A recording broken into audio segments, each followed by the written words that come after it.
시청자 여러분 안녕하십니까? 헬로티비 뉴스입니다. 먼저 오늘의 주요 뉴스부터 보고 오시죠.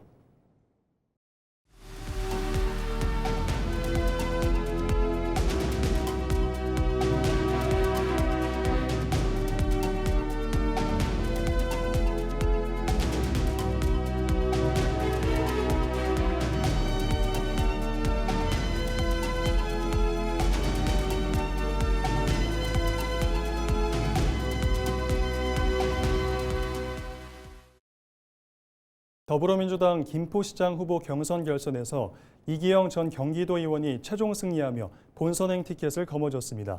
오는 6월 3일 김포시장 선거에서 국민의힘 소속 김병수 현 시장과 맞붙게 됩니다. 이관성 기자가 보도합니다. 더불어민주당 김포시장 후보 경선의 최종 승자는 이기영 전 경기도의원이었습니다. 이기영 예비 후보는 6인 다자구도로 시작해 2인 결선까지 간 끝에 전직 시장 출신 정하영 예비 후보를 꺾고 민주당의 김포시장 후보 자리에 올랐습니다. 이 후보는 경선 과정에서 줄곧 준비된 시장임을 강조하며 당심과 민심을 동시에 공략했습니다. 선거 전략으로 내세운 것은 김포 대도약 4대 프로젝트. 첫째, 5호선 연장의 조속한 착공과 대학병원 유치로 정주 여건을 혁신하고, 둘째, 김포 한강이 컴팩트시티와 연계한 첨단 미래산업단지 조성으로 자족도시의 기반을 만들겠다는 계획입니다. 셋째는 교육특화도시 조성을 통한 인재 양성, 그리고 넷째는 시민 중심의 소통행정 구현을 통해 지난 4년의 불통행정을 끝내겠다고 공언했습니다. 국민의힘 후보로 일찌감치 단수 공천을 받은 김병수 현 시장은 아직 시장직을 수행하고 있습니다. 김 시장은 재임 기간 이끌어낸 5호선 연장사업 예타 통과와 골드라인 혼잡해소 대책, 그리고 교육발전 특구 지정 등 굵직한 현안 해결을 앞세워 시민들의 재신임을 물을 것으로 보입니다. 또 행정의 연속성과 경험을 내세워 상대 후보와 경쟁할 것으로 보입니다. 김 시장은 중앙당의 지지율 열세 속에서 지난 4년간의 시정 성과와 본인의 역량으로 표심을 얻어야 하는 상황입니다. 남은 선거 기간 두 후보가 어떤 선거 전략으로 경쟁할지 지역 유권자들의 관심은 점점 커지고 있습니다. 후보 등록은 5월 14일과 15일이며 21일부터 본격적인 선거 운동이 시작됩니다. 헬로티비 뉴스는 선거운동 기간 선거방송 토론위원회가 주관하는 김포시장 후보 토론회를 제작 방송할 예정입니다. 헬로티비 뉴스 이관성입니다. 국민의힘 은평구청장 후보 경선에서 남기정 예비후보가 이경우 예비후보를 누르고 본선에 진출하게 됐습니다. 이에 따라 은평구청장 선거는 3선에 도전하는 김미경 현 은평구청장과 남기정 후보 간의 양자 대결로 치러지게 됐는데요. 국민의힘 은평구청장 후보 자리를 다시 한번 따낸 남기정 후보를 만나봤습니다. 손성혜 기자입니다. 남기정 후보는 4년 전 김미경 현 구청장과의 맞대결에서 48%가 넘는 득표율을 기록하며 경쟁력을 입증한 점을 앞세워 당심과 민심을 잡는 데 성공했습니다. 당시 두 후보 간 격차는 3.53%포인트에 불과했습니다. 두 사람의 재대결이 성사된 가운데 남 후보는 16년 만에 새 구청장을 내세우며 변화의 바람을 파고들고 있습니다. 저를 믿고 응원해 주신 은평 구민 여러분과 우리 당원 동지 여러분께 너무 감사의 말씀을 드리겠습니다. 이제는 제가 이 본선이라는 큰 산을 넘어야 되기 때문에 우리 은평 구민이 저를 한 번 더 도와주셔야 될 것 같습니다. 이 16년 만에 새로운 구청장도 한번 뽑아서 일 좀 시켜봐야 되겠다 하는 그런 마음가짐만 가져주시면 이번에 새롭게 구청장이 나오지 않을까 이렇게 생각하고 있습니다. 최선을 다하는 구청장이 되도록 저 밑에 낮은 자세로 해서 열심히 뛰겠습니다. 남기정 후보는 국민의힘 은평 갑을 두 지역위원회가 힘을 모아 지지층을 결집하는 것이 본선 승리를 위한 시급한 과제라고 밝혔습니다. 갑과 을이 하나로 통합이 되면 아마 저는 민주당도 넘어설 수 있다고 생각하고 있습니다. 그래서 이번에 우리 이경호 후보와 같이 전체 큰 선대위를 만들어서 통합선대위죠. 만들어서 갑과 을이 처음으로 하나가 되는 그런 선대위를 만들어서 해보겠습니다. 남기정 후보는 제6대 은평구 의원을 거쳐 민주평화통일 자문회의 은평구 협의회장을 지냈습니다. 중단된 옛 국립보건원 부지 복합개발 사업 추진을 통한 일자리 창출 등 지역경제 발전을 약속했습니다. 우리 오세훈 시장이 이번에 시장이 우리 국민의힘에서 됐는데 같이 협심해서 오세훈 시장이 공약했던 랜드마크 60층 그 건설을 꼭 해야 된다고 저는 생각합니다. 그래야지만 우리 은평구가 새롭게 더욱더 발전할 수 있다고 생각합니다. 4년 만에 다시 본선에 티켓을 거머쥔 남기정 후보는 지역 곳곳을 누비며 유권자들을 향해 은평의 새 바람을 불러일으킬 자신에게 기회를 달라고 호소하고 있습니다. 한편 3선에 도전하는 김미경 은평구청장은 다음 주 중 예비 후보 등록을 하고 본격적인 선거 행보에 돌입할 예정입니다. 헬로티비 뉴스 손성혜입니다. 김동근 의정부 시장이 차기 시장 선거 재도전을 공식 선언했습니다. 김 시장은 21일 의정부 시청에서 기자회견을 열고 지난 4년의 변화를 바탕으로 더 큰 발전을 이루겠다며 출마 의지를 밝혔습니다. 그는 고산 물류센터 백지화와 호원 예비군 훈련장 이전 등 장기 현안 해결을 주요 성과로 제시하고 대응그룹 유치를 통해 자족도시 기반을 마련했다고 강조했습니다. 또 GTX-C 착공과 8호선 연장 추진 등 교통망 확충과 함께 첨단 산업 유치와 문화 생태 인프라 확대를 통해 수도권 북부 중심 도시로 도약시키겠다고 밝혔습니다. 김 시장은 의정부 변화의 흐름을 멈추지 않고 끝까지 완성하겠다고 말했습니다. 더불어민주당 경기도당이 20일 도내 7개 지역 기초단체장 후보를 확정했습니다. 도당은 19일에서 20일 치른 도내 9개 지역 기초단체장 경선에서 오산과 의정부시 등 2개 지역을 제외한 7개 지역 후보 경선 결과를 발표했습니다. 동주천시는 이인규 예비후보가 확정됐습니다. 과반 득표자가 없었던 의정부에서는 김원기 안병용 후보가 결선에 임합니다.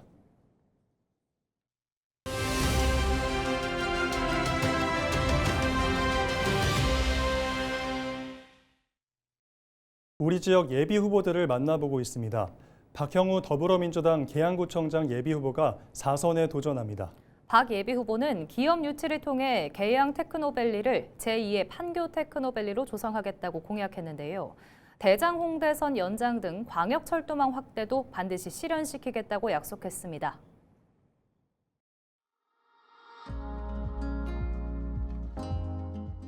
사실은 12년을 하면서 제가 공과 과가 분명히 있었겠죠. 4년을 쉬면서 많은 생각을 했습니다. 내가 어떤 것에 문제가 있었는지 이런 생각을 했고, 또 한 가지는 계양의 발전을 위해서 진짜 무엇부터 해야 될 것인지를 고민하는 시간이었다, 이렇게 생각됩니다.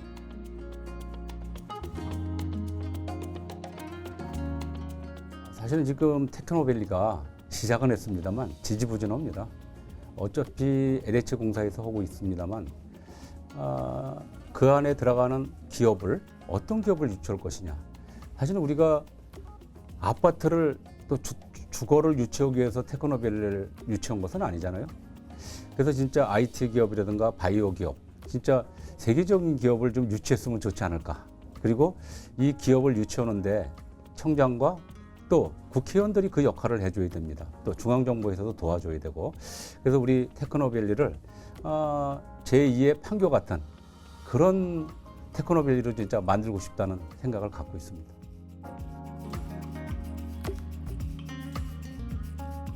사실 이게 임기 중에 하기는 좀 어려울 것 같아요. 그렇지만 누군가는 시작을 해야 된다 봅니다. 그리고 시작이 됐죠. 지금 우리가 교통이 좋아야 도시가 발전을 합니다. 우리 계양에는 지금 도시철도 1호선이 있습니다만 지금 대장 홍대선 이제 2호선이죠. 서울 지하철 2호선 대장 홍대까지 와 있습니다만 이것을 우리 청라까지 서운동으로 해서 작전동으로 해서 조성동으로 해서 청라까지 연결하는 이 노선을 사실은 제가 청장할 때 공약을 했습니다.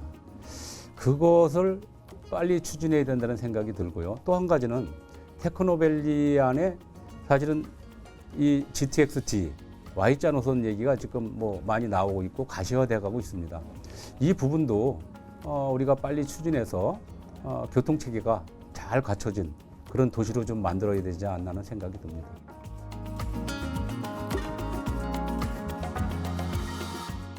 국민 여러분, 이번에 다시 제가 4번째 도전하게 됐습니다. 만약에 저를 선택해 주신다면 이 박형우가 진짜 계양 발전을 위해서 또 계양에 무엇을 해야 되는지, 그리고 제가 그동안에 쌓아왔던 여러 가지 경험을 바탕으로 더 살기 좋은, 더 편한 계양을 만들도록 노력하겠습니다. 감사합니다.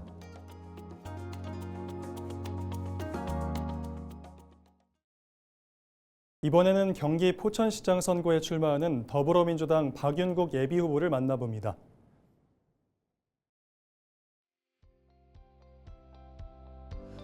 지난 내란 정권에서 12.3 사태 이후에 포천이 상당히 어려운 그런 입장에 놓여져 있습니다. 어렵다는 얘기는 민생이 아주 어려운 그런 과정 속에서 지역 경제가 침체되고 지역이 발전하는데 방향을 이미 잃어버렸습니다. 아울러서 우리 집권 여당인 더불어민주당이 이번 6.3 지방선거를 통해서 좀 더 포천시가 발전할 수 있는 경기 북부의 중심 도시가 될 수 있도록 우리 민주당 후보들이 저를 비롯해서 최선을 다해서 그 반열에 다시 세워놓아야겠다는 그런 마음으로 각오로 시작을 했습니다. 지금 이제 포천이라는 이 지역이 상당히 특수성이 있습니다. 그동안의 민자고속도로를 비롯해서 또 이런 그 외곽순환고속도로 또 철도 이런 것들이 이제 유치가 되고, 다만 이제 인구가 계속 감소하는 이유 중에 단점이면은 다양한 여러 가지 의견이 있지만은 실제적인 가장 첫 번째 핵심은 이곳에 일자리가 없다라는 겁니다. 그래서 이제 정부로부터 국가산단을 받아들여서 이 국가산단은 저희 의견도 의견이지만은 이재명 대통령의 공약사항입니다. 그래서 국가산단과 아울러서 신도시 한 150만 병 정도, 이 도시와 4호선 전철 연결, 이게 대통령 공약사항이었었고, 역시 경기도지사로 지명되어 있는 추미애 경기도지사 후보 역시 마찬가지고 저 역시 연계되는 정책이 이루어져야지만이 포천이 이런 대표적인 공약을 통해서 4년 임기 동안에 이것을 어느 정도 정리할 수 있지 않을까 이렇게 보고 있습니다. 아시겠지만 이제 지난 경험을 토대로 해서 민선 저희가 있을 때 경제가 활성화가 되고 우리 시민들에게 희망이 있었습니다. 그러나 이 희망들이 다 좌절이 되고 경제가 어렵게 됐습니다. 그거는 포천시청이라는 회사를 잘못 경영해서 이런 문제가 시작된 거죠. 잘못 경영을 했다라는 얘기는 경영에 상당히 미숙하다는 얘기죠. 능력이 안 되는 거죠. 그래서 이거를 이번 지방선거를 통해서 반드시 경험을 이렇게 해보고, 또 그런 어떤 포천시의 비전을 제시했던, 또 실천적으로 했던 더불어민주당의 저를 비롯한 우리 모든 후보들이 다시 한번 이 포천시를, 또 포천시청이라는 이 회사를 다시 만들어내겠다라는 그런 각오로 시작을 했습니다. 그래서 우리 유권자 여러분들께서, 시민 여러분들께서 반드시 이번에 포천시청이라는 이 회사를 경영의 능력이 있는 기호 1번을 선택해 주시기 바라겠습니다. 고맙습니다. 인천교통공사 사옥에 폭탄을 설치했다는 허위 신고가 접수돼 경찰이 수사에 나섰습니다. 20일 오후 5시 56분쯤 간석오거리 인천교통공사에 폭탄을 설치했다는 112 신고가 접수됐는데요. 상황을 전달받은 공사 측은 사옥에 있던 직원들을 대피시켰습니다. 경찰은 특공대를 포함해 40여 명을 현장에 투입해 3시간가량 수색을 벌였는데요. 특이점이 발견되지 않자 오후 9시 15분쯤 수색을 종료했습니다. 경찰은 112 신고가 접수된 전화번호를 통해 허위 신고자를 추적하고 있습니다.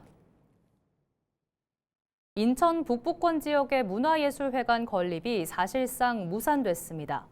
인천시는 지난 2024년 8월 광역급 북부 문예회관 건립을 둘러싼 유치 경쟁이 과열 양상을 보이자 문예회관을 직접 건립하거나 운영하지 않는다는 방침을 세웠는데요. 대신 각 구가 건립을 추진하면 건축비의 최대 50%까지 지원하기로 했습니다. 당초 1,200석짜리 종합공연장으로 예정된 북부 문예회관은 900석 규모로 줄어들며 총 사업비는 1,100억 원가량으로 추산되고 있는데요. 당시 대상에는 계양구와 서구 검단, 중구 영종이 포함됐습니다. 하지만 3개 지자체 모두 사업 추진 계획이 없는 것으로 확인됐습니다. 계양구의 경우 사업비를 기초자치단체에서 감당하기 어려운 데다 원하던 공연장 규모도 충족되지 않아 별도 추진하지 않겠다고 밝혔습니다. 서구와 중구의 경우에는 오는 7월 행정체제 개편을 앞둔 만큼 분구에 필요한 예산을 확보하기에도 빠듯한 상황입니다. 이에 시는 현재 지원 계획에는 변화가 없으며 다만 행정체제 개편 이후 상황을 지켜보기로 했습니다. 인천 계양구 의회가 제9대 의회 마지막 임시회에서 대장 홍대선 청라 연장 및 서운 효성 경유 추진 촉구 건의안을 가결했습니다. 건의안에는 대장 홍대선의 계양구 경유와 청라 국제도시 연장, 서운역과 효성역 신설, 국가철도망 구축 계획 반영을 위한 행정적, 재정적 지원 강화 등 지역사회의 요구가 담겼습니다. 해당 안건은 대표 발의한 국민의힘 여재만 의원은 대장 홍대선이 지역 산업과 주거를 연결하는 실질적 교통축이 되어야 한다며 수도권 서북부의 균형 발전과 계양구민의 이동권 보장을 위해 국토부와 인천시의 책임 있는 결단이 필요하다고 주장했습니다. 계양구 의회는 이번 건의안을 국토교통부와 인천광역시 등 관계기관에 전달할 계획입니다. 인천의 주요 산하기관인 한 곳에 집적해 업무 효율성을 높일 서북부 행정타운이 완공됐습니다. 인천시는 서구 루원 복합청사 건립이 만료돼 준공식을 열었다고 밝혔습니다. 루원 복합청사는 총 사업비 1,848억 원을 들여 지하 2층에서 지상 13층, 연면적 4만 7천 제곱미터 규모로 건립됐습니다. 이곳에는 올해 인천도시공사를 비롯해 인천환경공단과 인천시설공단, 120 미추홀 콜센터, 아동복지관이 입주할 예정입니다. 현재 인근에는 소상공인 복합클러스터와 인천 119 안전체험관이 운영 중이며 향후 인천지방국세청까지 이전하면 인천 서북부 행정타운으로 기능이 한층 강화될 것으로 시는 내다보고 있습니다. 서울 양천 Y교육박람회가 다음 달 14일부터 사흘간 구청 일대와 양천공원에서 열립니다. AI 빅뱅, 경계 없는 교육을 주제로 열리는 이번 축제는 인공지능 기술을 접목한 체험형 프로그램이 중심입니다. 어르신 101장 작품을 AI 애니메이션으로 구현하고 거리 전시와 함께 AI 여권 사진, 음악, 향수 제작 등 30여 개 체험 부스도 운영됩니다. 또 프로파일러 권희룡과 배우 차인표 등 전문가 강연을 통해 AI 시대 배움과 관계의 방향도 제시합니다. 양천구는 이번 행사가 전 세대가 참여하는 미래형 평생학습의 장이 될 것으로 기대하고 있습니다. 인천시 교육청이 다자녀 가정의 학습 준비비를 지원합니다. 대상은 인천 지역 초중고교에 재학 중인 다자녀 가정 학생인데요. 출산 또는 입양으로 3자녀 이상을 양육하는 가정의 셋째 이후가 해당됩니다. 희망하는 가정은 오는 30일까지 자녀가 재학 중인 학교로 신청서와 증빙 서류를 직접 제출하면 됩니다. 지원금은 모바일 포인트인 제로페이로 20만 원이 지급되며 의류와 도서, 문구, 학습용 전자기기 등 학습에 필요한 물품을 구매할 수 있습니다. 포인트 사용은 내년 2월 말까지이며 기한 내 사용하지 않을 경우 자동 소멸됩니다.